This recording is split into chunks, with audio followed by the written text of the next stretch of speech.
Mr. President, pursuant to the unanimous consent agreement, I call up to sessions amendment number 810.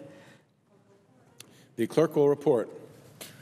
The senator from Alabama, Mr. Sessions, proposes an amendment numbered 810 to amendment number 738. Amendment 810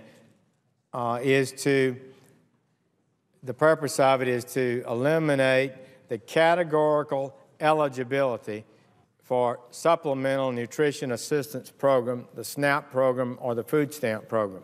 A categorical eligibility standard has been imposed, and it's been causing a substantial increase in unjustified expenditures in food stamp program. Let me just share briefly the history over the last decade of the food stamp program. Of course, we in America strongly believe that persons ought not to go to bed hungry if we've got the food and the ability to take care of them. And we've had a very generous food stamp program for a number of years. But in the last decade, it's shown incredible, amazing increases in spending. Matter of fact, I think it would increase it has increased faster than probably any other significant item in the entire federal budget. It is probably increasing more even than interest on the debt, which is one of the most surging expenditures this nation has. In 2001, we expended $20 billion on the food stamp program. This year, we're projected under this bill to spend $80 billion. In 10 years, spending on food stamps would have increased 400%. This year's proposal calls for an increase of 14% over last year. This is a stunning amount of money. This country is headed to financial crisis. To give some perspective on what we're talking about when we say $80 billion, let me just share a few facts. The federal prison system costs $7 billion. The Department of Justice, the entire Department of Justice, which Senator Whitehouse and I served in and we're proud to do so, gets $31 billion. The highway bill, the federal highway funding for the entire year, $40 billion. Food stamps twice the federal highway bill. Customs and Border Patrol, they get $12 billion. The Education Department, federal education aid, is $30 billion. $80 billion dwarfs the budgets of, I think, most any state in the country, unless it's New York or California. Alabama's general fund budget and the educational budget is less than $10 billion. This is $80 billion, and it increases $10 billion this year under this bill.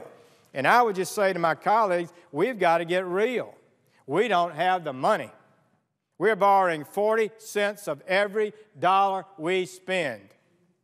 No wonder Congress is in such disrepute. How can we defend ourselves against a charge of irresponsibility to good and decent American citizens when we're spending at this rate and continuing to show increased spending at this rate now? The food stamps are a 100% federally funded program. So there's a little bit of a conflict of interest. States are benefited when more food stamps come into that estate, right? It's federal dollars. They're not paying any money in it. Why spend their money to catch fraud, waste, and abuse and crack down on problems? Why not utilize every possible action that would bring more food stamps to the state? And that's what's happening. I know a little bit about that because I probably, unless the presiding officer is one, it would be the only person in this body who's actually prosecuted food stamp fraud. In certain areas of the country, food stamps are currency used in drug dealing. It's just a lot of fraud going on out there, and we need to do better about it. The states aren't really stepping up because they don't have an incentive to do so. In one recent notorious case, a defendant in the Operation Fast and Furious, one of the people that came in and bought a whole host of illegal weapons in Arizona to take back across into Mexico. was a food stamp recipient. According to the report, he spent thousands of dollars on these guns, maybe tens of thousands of dollars on these expensive weapons. He got 300 high-powered assault rifles he bought. Had money for that, and we're buying his food for him. In 42 states, there is no limit on the amount of assets that certain households may have to qualify for the TANF program. As a result, households with substantial assets but low income would be deemed eligible for SNAP benefits even if they have substantial assets. Merely the act of receiving the information about the TANF or other applicable programs can qualify a household to be categorically eligible for SNAP benefits. GAO, the Food and Nutrition Service, who supervises this, acknowledged that more people are eligible if you use this categorical eligibility rather than requiring them to comply with the explicit requirements of the food stamp program. So my amendment would eliminate categorical eligibility for SNAP benefits, taking us back to where we were just a few years ago, meaning that only those who meet the income and asset requirements under the program would be eligible for benefits. They'd have to apply like anyone else. Is it too much to ask someone who's going to be receive thousands of dollars in food benefits from the federal government to fill out a form and to honestly state whether or not they're in need and to a degree that qualifies for the program?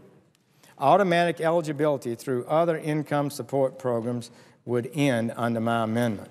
President Obama has coined a somewhat disingenuous term, we think, called the Buffett rule, in his push to raise taxes on millions of Americans who have zero in common with Mr. Buffett. Of course, he's one of the president's big allies, but I would like to suggest something called a Solyndra rule.